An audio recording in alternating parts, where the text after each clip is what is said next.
देखिए क्या है वो लेटर तो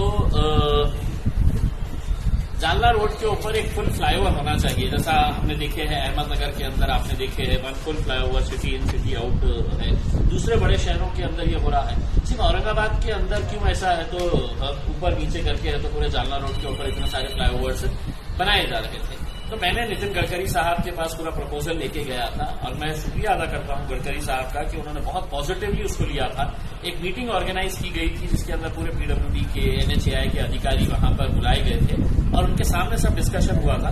गडकरी साहब खुद बड़े इंटरेस्टेड थे कि वहां पर एक फुल फ्लाईओवर होना चाहिए करके, वो सब फाइनल हो गया था। उन्होंने कहा था कि इसका डीपीआर इमीडिएट हम बनाते हैं, मैं फंड सैंक्शन करता हूं और हम जल्द से जल्द है तो उसका उद्घाटन कर देंगे करके। उसके फौरन बाद क्या हुआ कि हमारे अति उत्साही डॉक्टर कराड़ साहब जो है वो देश के मंत्री बन गए और मंत्री बनते ही उनको फाइनेंस मिनिस्टर बना दिए। तो उन्होंने बोले देश का पूरा पैसा मेरे हाथ में है, देश का पूरा फाइनेंस मेरे हाथ के अंदर है करके। अब उनके हाथ में क्या है कि मुझे अच्छी तरीके से मालूम है दिल्ली के अंदर, लेकिन उन्होंने फिर आगे घोषणा कर डाली कि नहीं अपन जो फ्लाईओवर बना रहे उसके ऊपर अपन मेट्रो चलाएंगे करके। और वो मेट्रो के लिए है तो उन्होंने अपने तौर के ऊपर उस वक्त के स्मार्ट सिटी ऑफिस से कांटेक्ट करे और उन्होंने बोले कि अपने को इसका डीपीआर बनाने का है करके। अब वो डीपीआर जो मेट्रो रेल कॉर्पोरेशन बनाती है, महाराष्ट्र सरकार की जो कॉर्पोरेशन है, वो सिर्फ एक डीपीआर बनाने के लिए 7.5 करोड़ रुपये लेती है। अब वो 7.5 करोड़ रुपये के अंदर उन्होंने तो अपना खातुर मातुर अपना डीपीआर बना दिए। अब वो डीपीआर बना के जब उन्होंने एनएचएआई, जालना रोड जो है वो एनएचएआई के अंडर में जाता है, तो उन्होंने एनएचएआई को डीपीआर भेज दिया कि देखो ये हमने डीपीआर बनाए हैं अभी इसके ऊपर। तो एनएचएआई ने इनके मुंह के ऊपर एक तमाचा मारा और तमाचा मारकर उनको ये कहा कि भाई साहब आपने तो हमारे को एक प्रपोजल भेजे है 3,737 करोड़ रुपये का। ये प्रपोजल के बारे में हमारा ना कोई अप्रूवल है, ना कोई सैंक्शन है, ना हमको इसकी कोई जानकारी है। तो हम आपने जो डीपीआर तैयार किए हैं हम इसको बाइज्जत आपको वापस लौटा रहे हैं, अपने जेब में रख लीजिएगा पुड़िया बना के।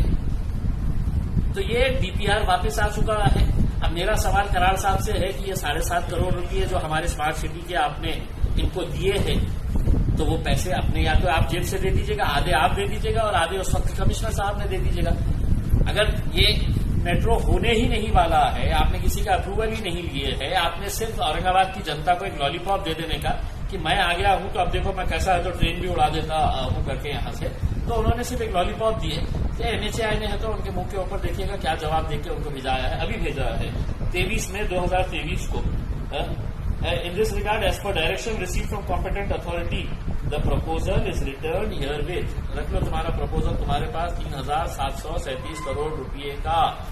लेकिन अब सवाल ये है कि कराड़ साहब अपने जेब से 7.5 करोड़ रुपये आप दे दीजिएगा या नहीं तो कमिश्नर साहब को बोलिए आधे तुम डाल दो आधे मैं डाल देता हूं और हम 7.5 करोड़ रुपये वापस तो इसमें डाल देते हैं। नहीं तो ये 3,737 करोड़ रुपये सरकार से कब सैंक्शन करवा के लेके आने वाले हैं, इसका डेट दो। मैं डेट देता हूं।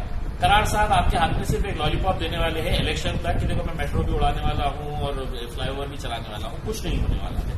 इसके अंदर नुकसान जो हुआ है शहर का वो ये हुआ है कि जो एक फ्लाईओवर बनना था, एक फुल फ्लाईओवर जो बनना था एयरपोर्ट के, हाँ देखिए एक चिकन खाने के पास है तो एक फ्लाईओवर बनना था। अभी एनएचएआई ने पूरे जालना रोड के ऊपर 70 करोड़ रुपये 72 करोड़ रुपये कुछ खर्च किए। उस 72 करोड़ के अंदर एक फ्लाईओवर उनका एयरपोर्ट के सामने भी था, लेकिन मैंने उसका विरोध किया। मैंने रिटर्न के अंदर भिजाया था। मैंने गडकरी साहब को बोला था कि सर अगर हमने एक फुल फ्लाईओवर बना रहे हैं तो आप ये जालना रोड एयरपोर्ट के सामने एक दूसरा फ्लाईओवर क्यों बना के वो वेस्ट हो जाएगा करके। तब मैंने बहुत करस्पॉन्डेंस करने के बाद तो वो फ्लाईओवर कैंसिल हो गया था।